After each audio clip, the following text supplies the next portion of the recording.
Lars Nootbaar.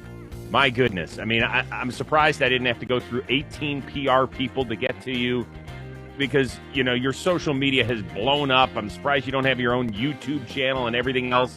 Has this ride been wild or what, dude? You didn't go through my my media people over in Japan to clear this or anything. You didn't have to do that, huh? So nobody made contact with you. I tried to, but they were like, you know what? No. There's 6 levels before we actually get a request. Right. Yeah, right.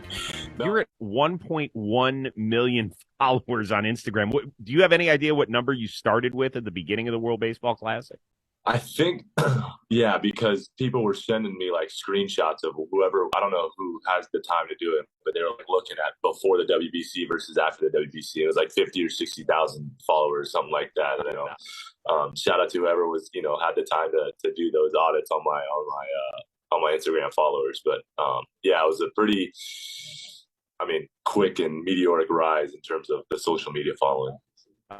So, you know, you made headlines because you were the first player not born in Japan to participate on a Japanese national team in the baseball world.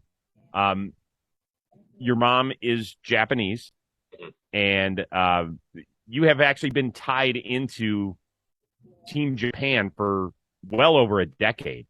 It was in the mid to early 2000s that they paid a visit to you. Did a few of the players stay with you? You got to kind of piece the story together because I'm fucking it up right now. Yeah. There it is right there. So basically their national team came out and played at Dado Field, USC, and played against the US's high school national team. So obviously, you know, we're you know, in Southern California, so they needed host families. So we hosted 2 of the players on the team. And yeah, they stayed with us for like a week or so. And obviously, you know, having my mom, and actually my dad's fluent too. So my mom being born and raised there, she was able to cook and kind of make them feel as comfortable in that home as possible. My dad being able to speak to them too was probably nice to them too. But for me, it was like I had to, what I thought at the time were like these, you know, big leaguers staying in my house, and they're like big brothers to me. And I was like, man, these guys are literally the coolest thing ever. And I was bat boying for them. He remembers like this 7 or 8-year-old kid kind of running and stretching with the team or whatever, you know, never thinking obviously that this would ever come about, but kind of a full circle moment, kind of a cool moment. And then after that, it was like, man, all I want to do is be able to be like these guys, you know, like these guys were the closest thing that I'd ever been to professional baseball players, and they were high school baseball players, you know. And so, yeah, that was a pretty impactful moment in my life to where, the next year I was in Little League All-Stars, and I don't know if you've seen the video, but I said, you know, I want to represent Japan and do all these things. And so that kind of, you know, catapulted everything for me, and it kind of skewed my I guess like dreams or whatever it was of wanting to represent Japan, because I was able to live and be a little brother to these, you know, to these studs. Didn't a few of them make the show? Wasn't Tanaka on that team? Yeah. Tanaka was on that team, and so like that was what was cool. It was like Saito, he won number 1, and he was like the good-looking, popular one. But Tanaka wore 18, which is what the aces wear out there. But he was like kind of the bigger frame, more of like the projectable one. And you end up playing for Team Japan in the World Baseball Classic, and there's that great shot of you running out to center field where you're kind of clapping a little bit, and it's almost like a movie scene. And I can't imagine the chills you got just from this moment. Yeah. I mean, it's seriously, like you said, it was like a movie scene type deal where it's, I don't know, 50,000 screaming, and they got this guy that they're nervous about, you know, they don't really know what to expect, but they're chanting my name and going crazy. And so, you know, that video came out, it was pretty cool. And then there's Shohei hitting a ball almost off his face right there. But yeah, I mean, it was seriously like unbelievable. I mean, the fans out there were so great. You know, the passion behind Japanese baseball was unbelievable. It was just, there are really no words to describe. Like after it was all over, I was riding back from Miami to Jupiter, just thinking about that ride we were just on, and I was texting Ippei.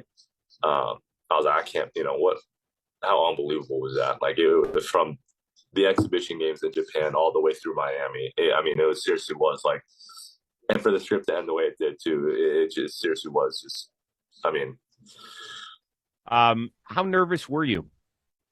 pretty. I mean, honestly, I was pretty dang nervous because going in, my mom tried to prepare me for what it was going to be like. And she didn't want me to like embarrass her or the family name or anything like that. And that's the last thing I wanted to do. And obviously you want to perform in the stage because it's Samurai Japan. And before the first game, our manager said, this is the team that's going to be remembered for 100 years from now. And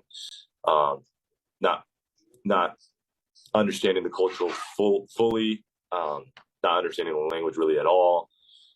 There's a lot of kind of pressures on me that weren't just performing on the field. It was making sure I was respectful, understanding, everything that was going on, bowing. I mean, you name it, it's just really a completely different world over there. And so that was mainly the part that I was nervous about. Baseball's baseball. I could go over there, play and have fun and do those things. But it was mainly the respect and understanding that, things that fly here don't necessarily fly over there and vice versa. And I just didn't want to go over there to a country that I hadn't been in almost 2 decades and embarrass my grandfather's name, my grandma's name, my mother's name, and her side of the family. And so, that's a huge thing over there. And so that was like what I was most nervous about because like I said, like I could go over there and, strike out or do whatever, but I can go back and look at my at-bats and be like, okay, this, but culturally, lifestyle-wise, it's completely different. And that was the main thing that I was like, man, I got to make sure that, I don't put a bad name of Americans going over there, right? Like this is the first time an American born was going over there. So like I felt the pressure of like, I got to make sure that I'm respectful and the fans like me and the team likes me and the coaches like me. So they don't have this skewed image of Americans because of this one, idiot basically going over there. It is a lot of pressure. No question. Yeah. Was there somebody who helped you get through the process? Was there a player on the team who said, hey, listen, Lars, you're going to be okay? Yeah. So Darvish is he has the same agent as I do. So going through like leading up to going to Japan, I was texting my agent, asking him any questions. How should I go about certain things? And he just said, make sure Darvish is your senpai. He's like the older one. He's the guy you gotta really lean on. And I remember I landed at like 5, got to the hotel around 8, and then was eating breakfast there. Again, didn't know anybody, kind of bowed, shook everybody's hands, try to introduce myself. But Darvish walked in, and I don't know what it was, but I just started like shaking. Like I was like, oh shoot, like here it comes. Like this is basically the moment that I need to impress him. First impression, blah, blah, blah. And, he came over and spoke perfect English, introduced himself, said if there's anything that I need, reach out, let him know. His interpreter that he uses here was with me at breakfast after that and kind of hung out with me.